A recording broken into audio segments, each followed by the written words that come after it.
Why do the British like queuing? Welcome to Mark and Pete Live. I'm Pete, the clergyman. With me, as ever, is Mark, the businessman. So start us off on this topic, Mark. The British, why do they like queuing so much?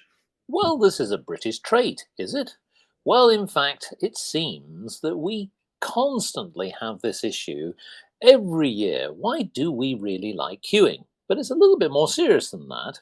Now, it's really prompted me here when I actually saw the news where the Dover queues are the worst since Christmas 2020. Yes, traffic disruption is all over Dover. And why is this? Well, there's a number of reasons. There are many people who are actually going away and preparing for their Easter holidays, but there's bad weather. But also, there's the demand and P&O ferry routes, which of course have been suspended. And this has created great congestion. Well, we love talking about it. But do we really like talking about it? Is it just simply inherent in everything that we do, from when we were a child growing up and we have to queue to get a little bottle of milk? Or whether it's queuing for the cinema, maybe queuing for the theatre, queuing outside a restaurant. We all like queuing. I must say, is it really a British trait? Now, here's a thought. Why do British people like to queue? They stand in line without a clue, with stiff upper lips fixed with glue, and teapot bellies full of brew. Some with hair tinted a shade of blue, others nose piercings through and through. But one thing that is absolutely true, they've been doing it since the Ark counted 2 by 2. Clergyman Pete, and that is your cue to tell me why is it the British like to queue? Well, this is the thing. Just like the queue in Dover, when people were queuing up to get into a particular place, well, British people queue because it's the convention. It's the thing to do, which is a very British idea. There's an article written recently in GB magazine, which I'm just going to quote from, in which it points out that British people resent queuing as much as anyone else. But there is a difference between British people and pretty much the rest of the world. They have utter respect for the convention, and loathe anyone who tries to manipulate it or Yes. use it. And there's a suggestion in this article that it's a vestige of the world wars, when rationing made queues a necessary part of life.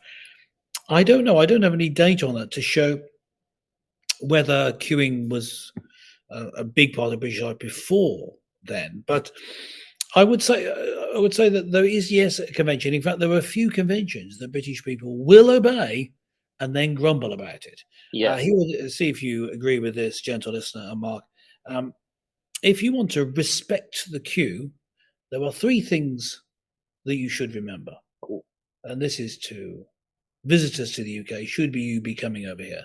Number one, never jump the line. Never yes. push Never in. do that. Oh, Number one, never push in.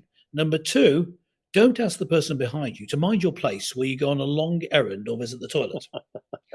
And number three, yes.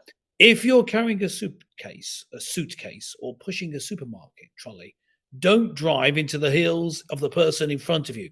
If you Bad remember practice. these two general rules, and not in any way specific rules that I've invented because they annoy me, then you'll do well. Yeah. It's perfectly acceptable, though, for you to tut or roll your eyes or sigh. That's perfectly fine. Well, Clergyman Pete, I'm actually going to perhaps Yes. cast aspersions on the Cast clergy aspersions. Oh, aspersions. Sorry. and aspersions, yes, on the clergy, and I'll explain why. Because when we talk about this inherent, almost DNA within the British about queuing, surely it comes back also in the religious circles. You have to queue for your communion. You have to queue to get into the church when you're I going to a used wedding, or a funeral, or a christening. I mean, there's something there which surely I would say that the clergy themselves are partly to blame on this. And what to say you about this well, accusation?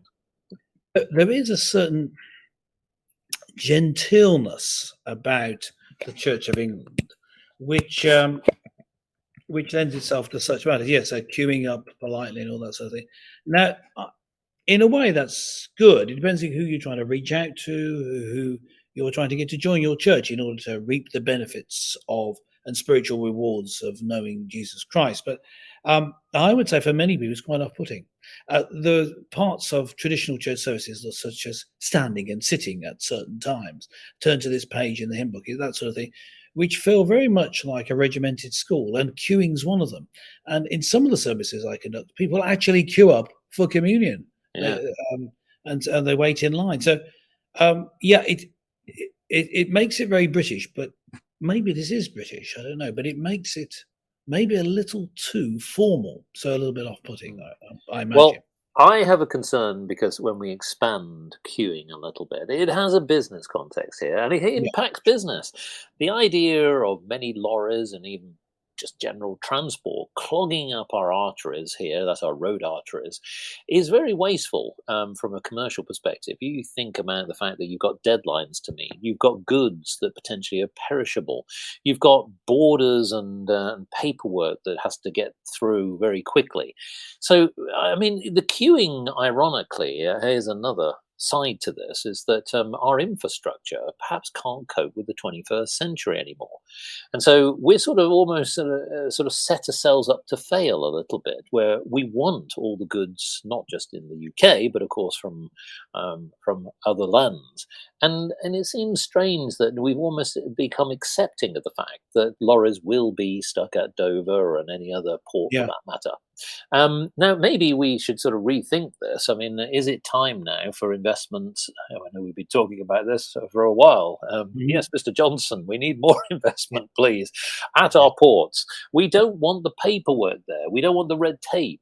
Now, of course, we know that there's a bit of a clog at the moment because there's a sort of culmination of issues that are happening at Dover right now. But why does it happen every year? So I think in many ways, yes, there's a cultural side to it. We seem accepting of it, but maybe we should now say, well, that's partly for the fact that we should think a little bit differently. Maybe you should stop accepting queuing. The reason I say that is I've lived and worked in other regions of the world, and I will say that the free for all, dare I say, I'm going to name a particular region, which is the Middle East. Ah, It does seem to work in the sense that for a British person, you seem utterly offended that someone can possibly even step on your toes and butt in front of you to get them served. But at the end of the day, you would say that in the mad herding of all the catch, should I say metaphorically, because that's simply what it's like, there is a sort of an order to the chaos. Dare I say, it sort of works. Should we be accepting of the fact that we have to queue, or maybe we should be a little bit more demanding of our rights? What do you think about that? Or should we well, be very happy well, that the we thing should be is, stuck at the back of the queue in waiting hours? in general, it's good if people will obey the conventions of queuing because Mm, things just run smooth. I have been in places. You say the Middle East. I've not been to the Middle East, as you know. I've been to the Far East where similar problems occurred. We yeah, just wouldn't obey the conventions of the queue. Say, for example, getting onto an aeroplane. The Europeans would, especially the British, and well, especially the British and the Germans. of course. Of course, I We think love the Germans. honourable mention for the Germans who just like, it seems, to Absolutely. obey rules. But Yeah. yeah, the Far Eastern people didn't want to do it, and um, I don't think it's part of Christian culture particularly. I mean, there's Orthodox Christianity over in Russia, and we don't see the same sort of conventions in Russia. But in the Bible, there is a lot of emphasis on waiting. Yes. Um, Psalm 130, it's verse 5. It says, "I wait for the Lord; my soul waits, and in His word I hope." Waiting for the Lord is seen as an active and good activity. So waiting is something that benefits you. Being a patient person gives you benefits in the long run due to being patient. So being able to put up with things, like queuing, I think does help. But yep, I think as Brits, as a sort of a cultural character, don't complain enough. And I think that's the same with the queuing. But I Yeah. think that's a general thing of complaining about the wrong sort of food being delivered in the restaurant. Again, not from a personal experience, obviously, but not being prepared to speak up can result in you eating some rather disgusting food. Well, quite. Well, speaking of which, I think we should open this lovely menu to our to our lovely listeners. What do they think?